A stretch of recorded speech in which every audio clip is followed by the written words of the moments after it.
शरीर में थकान होगी ना मन में थकान होगी। ऐसा आप अद्भुत कृपा का आलोक यहाँ बरस रहा है। और क्योंकि परम पूज्य गुरुमा जी को प्रस्थान भी करना है, वहां दिल्ली में भी तब याद कर रही हैं और भी, तो इसलिए सभी अपनी भावनाओं के पुष्प तालियों के मार पर रखें।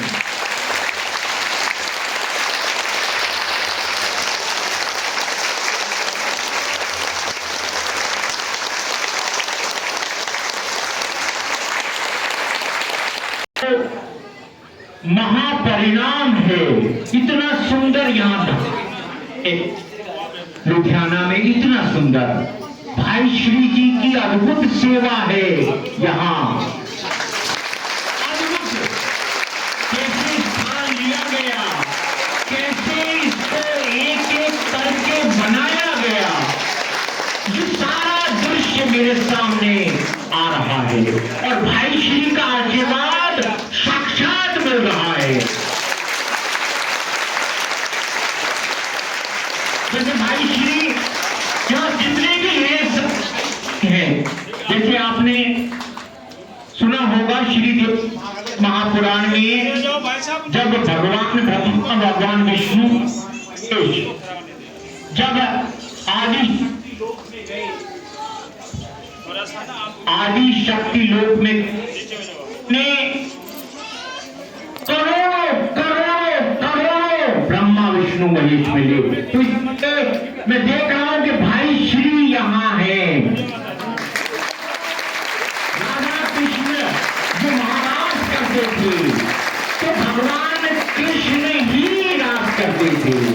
यहाँ जो कुछ भी सेवा हो रही है वो भाई श्री की तपस्या का फल है।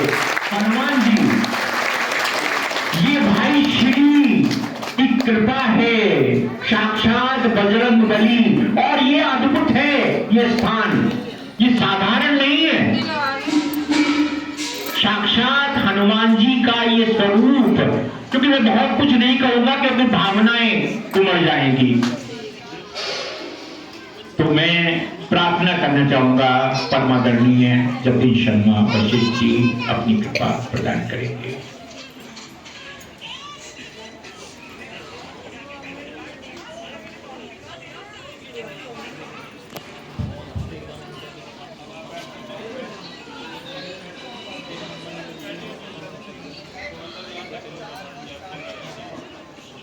बोले सो निहाल। मां सदा भवानी चाहिए, तन्मूल रहे गणेश, पांचों देव रक्षा करे, भगवान श्री ब्रह्मा, भगवान श्री विष्णु, भगवान श्री महेश। संगत जी प्यार से कहना नमो नारायण। सर्वप्रथम जगत गुरु महाब्रह्म ऋषि श्री कुमार स्वामी जी के चरणों में कोटि कोटि नमन।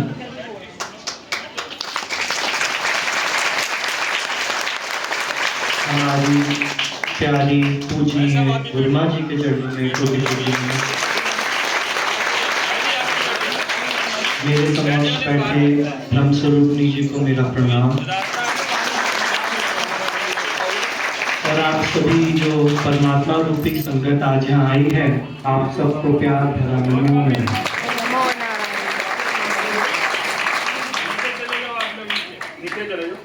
आज सुबह अभी गुरदास जी से बात हो रही थी फोन पे, तो उनसे मैंने पूछा कि पाठ प्रारंभ हो गया है या सत्संग शुरू हो गया है, तो उन्होंने दो शब्दों में मुझे यहाँ का वर्णन कर दिया कि आज यहाँ पर आप सब अपने भजनों के द्वारा जो कृपा का संदेश दे रहे हैं बैसाखी पे, तो वो प्रोफेशनल सिंगर्स भी पीछे छूट गए। पंजाब हर तरह से जो पंजाब की मिट्टी है, जो पंजाब में टैलेंट है, वो आप सब में उमड़ उमड़ के हमें दिख रहा है। जिस तरह से कल भी आप सबके समक्ष जब हम बैठे थे समागम में, तो सेवा किस तरह से की जाती है जो पंजाब से हम सबने सीखा है, उसी बात पर चर्चा कर रहे थे। तो उसी के साथ जो सत्संग गुरु की कृपा से आप सब आते हैं हर हफ्ते एक बार, तो सत्संग जिस तरह से आपने मेंटेन किया है, तो ध्यानाधाम जिस तरह से जगमगा रहा है, तो ये आप सबकी सेवा ही है, आप सबका तप ही है।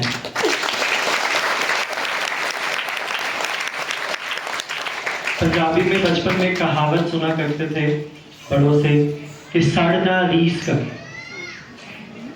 तो जब आजकल हम देखते हैं कि हर कोई एक दूसरे को देखकर जलन करता है या रीस करता है, तो वो सोचते हैं कि उसके पास अगर बड़ी गाड़ी है तो मुझे भी बड़ी गाड़ी लेनी है, या उसके पास बड़ा घर है तो मैं भी उससे बड़ा घर बनाऊं।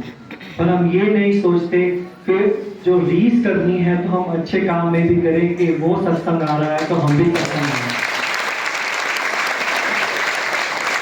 हम ये नहीं सोचते कि वो सेवा कर रहे हैं तो हम भी सेवा करें। तो हम अगर इस कहावत को इस तरह देखें कि सड़ ना रीस कर, कि रीस करें हम अच्छे गुणों की, रीस करें हम अच्छे कर्मों की, रीस करें हम सेवा की। जो सेवा का अभी जैसे गुरदास जी उल्लेख कर रहे थे कि मनदीप जी से बढ़कर मुझे नहीं लगता कि किसी ने अपना सेवा भाव रखा होगा। इसी तरह से प्रभु रामचंद्र माँ सीता के रूप में जो गुरुदेव गुरुमा है, और हनुमान के रूप में उन्होंने जो अपना जीवन सेवा में त्याग दिया, तो उससे बढ़कर तो कोई सेवादार नहीं। और जो हर सत्संग हम जाते हैं, हर समागम हम जाते हैं, तो हम देखते हैं कि किस तरह से उनकी सेवा का आलोक हमें दिख रहा है, या जो लोग हमें एक्सपीरियंस सुनाते हैं, अपने अनुभव सुनाते हैं कि आज भी वो सेवा करवा रहे हैं लोगों से, लोगों के स्वप्न में आकर उनसे सेवा करवा जाते हैं।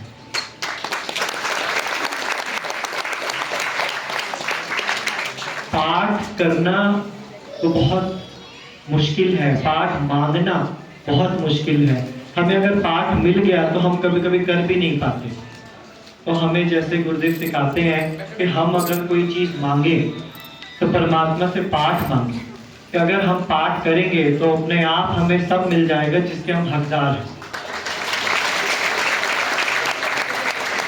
एक मेंढक के कुएं को पता ही नहीं कि समुद्र क्या होता है, तो हम सभी वो मेंढक के कुएं हैं कि हम छोटी छोटी अपनी जो अपेक्षाएं हैं जिंदगी की, कि हमें बड़ा घर मिल जाए, गाड़ी मिल जाए, धन दौलत मिल जाए, और हम ये भूल जाते हैं कि अगर आपने गुरु का हाथ थाम लिया तो वो सब तो आपको ऐसे ही एक सेकंड में मिलेगा। तो मुझे आज भी याद है, मुझे मेरे परिवार को 20 वर्ष हो गए भगवान श्री वैष्णव धाम से जुड़े। जब अपनी मम्मी के साथ हम जनकपुरी संगत में जाते थे, तो बचपन से ही सेवा करना, लंगर करना, समागम में कैसे गुरु का आसन लगाना है, कैसे गुरु की सेवा करनी है, या कैसे वहां पर जाकर के पूरी पूजा सामग्री को देखना है, तो वो धीरे धीरे धीरे किस तरह से फिर सत्संग से समागम में जाना शुरू किया। फिर समागम में अलग अलग मौकों पर अलग अलग सेवाएं करने का जो अवसर प्राप्त हुआ। तो कभी अपेक्षा ही नहीं की थी कि गुरु ने अपने पास ही बुला लेना है। तो हम कभी खुद गुरु के पास नहीं जाते, हमें गुरु बुलाते हैं। तो बचपन में तो हंसी मजाक में एक गाना भी गाया करता था, जो मैंने खुशबू जी को भी सुनाया, गुरुमा जी को भी सुनाया, जब अभी हम नवरात्रों की सेवा में नवरात्रों में बैठे थे। तो पता नहीं था कि इस तरह का वो दिव्य आशीर्वाद मुझे देंगे कि अपने घर में ही बुला लेंगे, अपने घर ही रख लेंगे। जब हम वैष्णो देवी भी जाते हैं या कहीं भी जाते हैं, तो यही मन से निकलता है बार बार कि जिस तरह से परमात्मा ने हम पर ये कृपा करी, आप सब पर वो कृपा करें। अभी खुशबू जी मुझे कह रहे थे कि वो भी आप 2 लाइनें सुना दीजिए जो आप बचपन में गाते थे। मैं तो यही कहूँगा कि आप सब भी मेरे पीछे गाएं, तो जिस तरह से गुरु ने हमारे कष्टों का समाधान किया, हम पर इतनी कृपा की कि हमको उनके पैरों की धूल सम्मान भी नहीं, और उन्होंने इतना सत्कार, इतना सम्मान हमको दिया, तो उसके लिए बहुत बहुत आभार। ज़्यादा तो नहीं, 2 ही लाइन है, इससे आगे तो कभी बनाने का सोचा ही नहीं। तो आप मेरे साथ गाइए कि ऐसा कर दे कांगड़े वाली, ऐसा कर दे कांगड़े वाली, ऐसा कर दे कांगड़े वाली, ऐसा कर दे कांगड़े वाली, जागरण तेरा कराता रहूं, जागरण तेरा कराता रहूं। अब जो लाइन आ रही है तो उसको सुन के आप हंसेंगे भी, और मुझे थोड़ा लालची भी समझ सकते हो, क्योंकि बचपन से मैंने यही गाया है। तो क्या होता है कि ऐसा कर दे कांगड़े वाली, ऐसा कर दे कांगड़े वाली, जागरण तेरा कराता रहूं, जागर तेरा कराता रहूं। 1-2 खतरे पहाड़ों में मुझको प्राइवेट जेट से आता रहूं।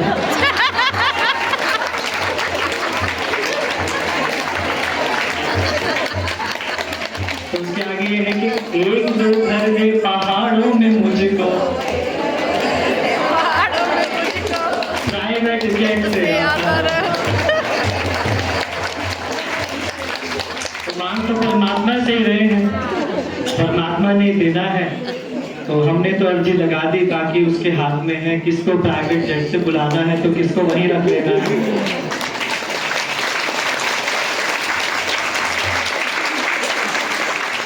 तो ऐसे ही हंसी खुशी हम परमात्मा का नाम लेते रहें।